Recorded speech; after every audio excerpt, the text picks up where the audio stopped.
ఇప్పుడు ఎన్నికల తర్వాత మేము పరిశీలన చేసుకుంటాం, ఎక్కడ సవరణ చేసుకోవాలి, ఏ విధమైన సమన్వయం లోపాలు జరిగినాయి, ఎక్కడ ఇబ్బందులు జరిగినాయి, అవి కూడా తప్పకుండా సంస్థాగతంగా చేసుకోవాల్సిన ఆలోచన తప్పకుండా చేస్తాం. దాంట్లో ఇష్యూ లేదు.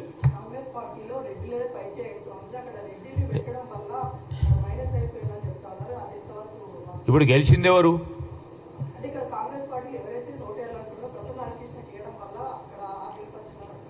ఇప్పుడు ఓట్లకు సంబంధించిన సమీక్ష చేసుకున్నప్పుడు దానికి సంబంధించి ఏ విధమైన ఫలితం వచ్చింది, ఎందుకు వచ్చిందని కారణాలు చూసుకుంటాం ముందు ముందు.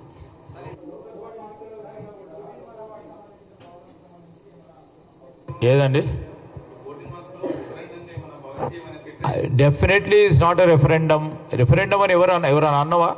ఎవరికి వారు బీజేపీ వాడు ఇప్పుడు గెలిచిండనుక రెఫరెండం అని మాట్లాడతారు. ఎవరు వెనుకపోతలేరు. స్పష్టంగా మాకున్న కమిట్మెంట్ బలహీన వర్గాలకు సంబంధించి ఈరోజు మేము చేస్తా ఉన్న కులగణనకు సంబంధించిన సర్వే కార్యక్రమంతో పాటు మా కమిట్మెంట్, మా చిత్తశుద్ధి చట్టాన్ని తీసుకురావాలనే ఒక ప్రయత్న భాగంలోనే ముందుకెళ్తా ఉన్నాము. అది వచ్చిన తర్వాతనే ఎన్నికకి వెళ్తామని చెప్పినాము. ఇంకా మాకు ఎన్నిక ఇంపార్టెంట్ కాదు. మాకు ఎన్నిక ఇంపార్టెంట్ అయితే ఇప్పటివరకు చేసేటోళ్ళం. అది ఎక్కడ పక్కన పెట్టి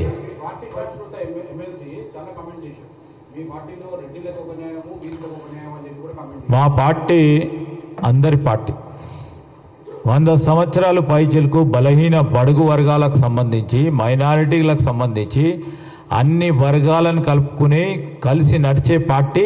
ఈరోజు ఒక బలహీన వర్గానికి సంబంధించిన కాంగ్రెస్ పార్టీలో ఉన్న సీనియర్ నాయకుడు, ప్రదేశ్ కాంగ్రెస్ కమిటీ అధ్యక్షుడు మహేష్ కుమార్ గౌడ్ గారు, వారి ఆధ్వర్యంలో యావత్ పార్టీ నడుస్తూ ఉందంటే బలహీన వర్గాలకు సంబంధించి ఏ విధమైన ప్రాధాన్యత ఇవ్వాలి, అందరు కలిసి పనిచేయాలనే ఒక ఆలోచన దృక్పథం మా అఖిల భారత కాంగ్రెస్ పార్టీకి ఉంది కాబట్టి ముందుకు నడుస్తూ ఉన్నాం. ఇదే ప్రధానమైన అన్ని ప్రశ్నలకి సమాధానం.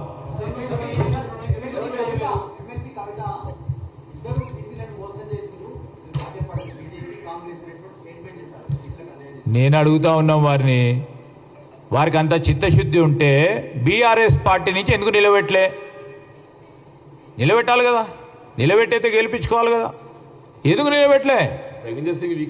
రవీందర్ సింగ్ అనేటాయన బలహీన వర్గానికి సంబంధించిన వ్యక్తి. నేను టీఆర్ఎస్ పార్టీకి సంబంధించిన వ్యక్తిని, నాకు అందరు సపోర్ట్ చేస్తారని నీ స్వయానా చెప్పుకుంటూ పాపం తిరిగిండు.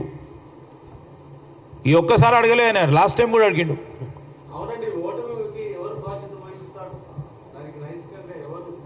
ఇప్పుడు నైతికంగా ఈరోజు సమిష్టంగా నో నైతికంగా ఏముందండి? ఇప్పుడు అనైతికంగా వారు గెలిచిండ్రు. 42 నియోజకవర్గాలకు సంబంధించి కాంగ్రెస్ పార్టీ సంబంధించి ఎక్కడ సమన్వయం లోపడు, ఎక్కడ ఏ విధంగా ఇబ్బందులు వచ్చినాయి అన్నీ కూడా మేము చూసుకొని మాట్లాడతాం.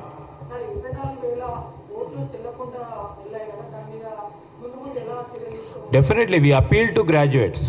మేము ప్రతి ఎలక్షన్లో కూడా, ఎలక్షన్ ప్రచారం కార్యక్రమంలో కూడా ఏ విధంగా ఓటు వేయాలి, ఏ అభ్యర్థికి ఏ విధంగా ఓటు వేయాలి, మా కాంగ్రెస్ పార్టీకి అభ్యర్థికి ఈ విధంగా ఓటు వేయాలని ఒక పరంగా వారిని ఎన్లైటన్ చేసుకుంటూ, ఎంపవర్ చేసుకుంటూ, ఎడ్యుకేట్ చేసుకుంటూ ముందుకు నడిచినాం.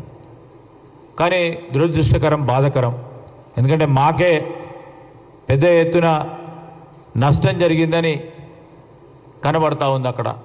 సో ఇలాంటి ఎన్నికలు జరుగుతూ ఉన్నప్పుడు ప్రతి ఎన్నికల్లో కూడా ఈ విధమైన ఒక స్పష్టత రావాలి, గ్రాడ్యుయేట్స్ ఈ విధంగా ఓటు వేయాలని చెప్తూనే ఉన్నాం. ఇంకా పెద్ద ఎత్తున దీని పరంగా ప్రచారం చేసుకోవాల్సిన అవసరం ఉంది.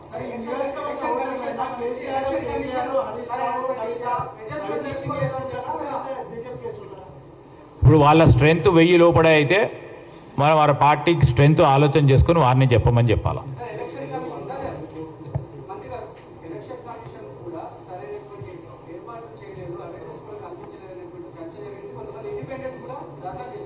అవును, ఏదైనా కానీ ఎలక్షన్ కమిషన్ ఆఫ్ ఇండియాకు సంబంధించి వారికి ఉన్న విధులు తప్పకుండా స్పష్టంగా ఇంకా పెద్ద ఎత్తున చేయాల్సిన అవసరం ఉందని ఈరోజు ఇన్ఎలిజిబుల్ ఓటర్స్ సంఖ్య స్పష్టంగా చెప్తా ఉంది. తప్పకుండా ఒక అధునాతనమైన పద్ధతిలో అందరు ఓటర్స్ను ఎన్లైటన్ చేయాల్సిన పరిస్థితి ఏర్పడ్డది.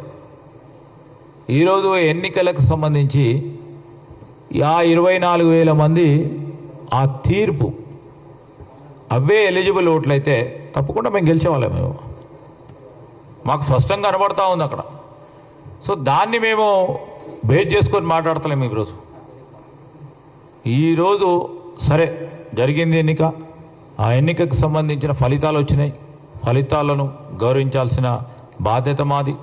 తీర్పును గౌరవిస్తూ జరిగిన ఉదంతం ఏ విధంగానైతే బీజేపీ